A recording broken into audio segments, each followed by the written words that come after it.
घर का माहौल उस दिन कुछ अलग ही था। जैसे ही सब लोग बाहर से वापस लौटे, हवेली में रौनक सी फैल गई। दुर्गा देवी और उनकी बहुएं घर के आंगन में कदम रखते ही एक सुकून भरी मुस्कान के साथ एक दूसरे से गले मिली। उनकी आंखों में मानो यह खुशी साफ झलक रही थी कि परिवार फिर से एक साथ है। लेकिन जिस वक्त सब मिलकर राहत की सांस ले रहे थे, तभी ठाकुर जी का गुस्से से भरा चेहरा सबकी मुस्कान को फीका कर देता है। ठाकुर जी ने सबके सामने आवाज ऊंची करते हुए कहा, तो आप लोग आखिरकार आ ही गए? किसने कहा था वहां जाने के लिए? वहां जाने की इजाजत मैंने नहीं दी थी।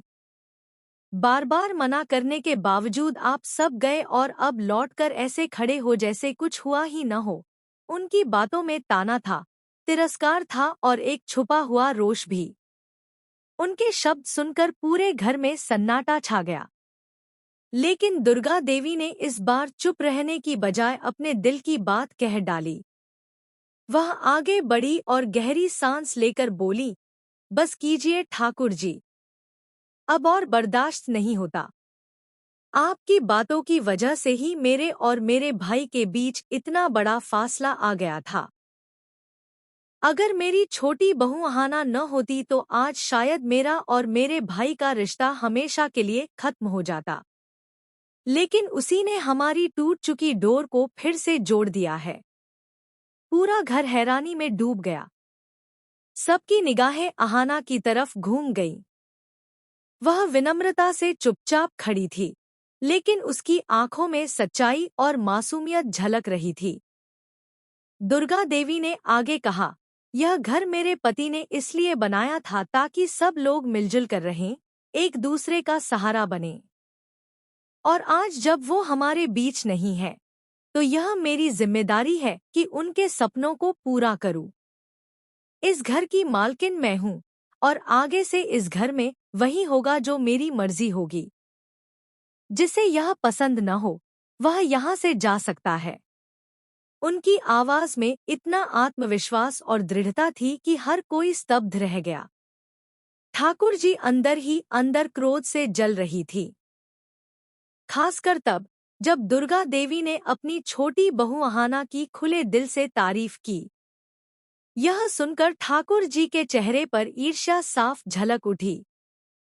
वह मन ही मन कसमसाई, लेकिन सामने कुछ कह न सकी। बस अपने कमरे की ओर चली गई। माहौल थोड़ा शांत हुआ तो दुर्गा देवी ने विषय बदलते हुए कहा, अब बहुत हुआ, अब हमें आने वाले पर्व की तैयारी करनी है।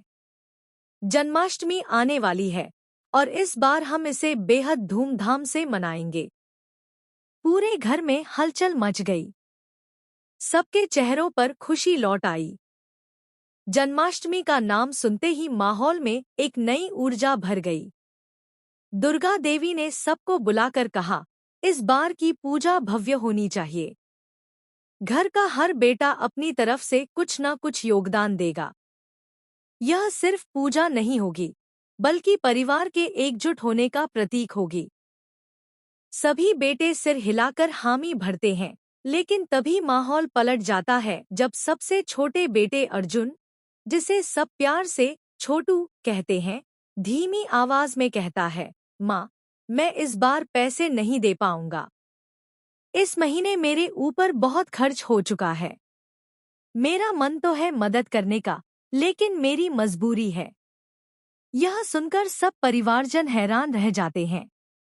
कोई समझ नहीं पाता कि अर्जुन अचानक इस तरह मना क्यों कर रहा है।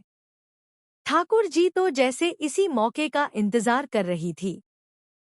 उनके चेहरे पर हल्की मुस्कान आ जाती है और वह कटाक्ष करते हुए कहती हैं, देखा आपने, जब अपने ही बेटे इस घर में योगदान देने से पीछे हटने लगे, तो फिर दूसरों पर बोझ डालना ही पड़ता है। माहौल एक बार फिर भारी हो जाता है।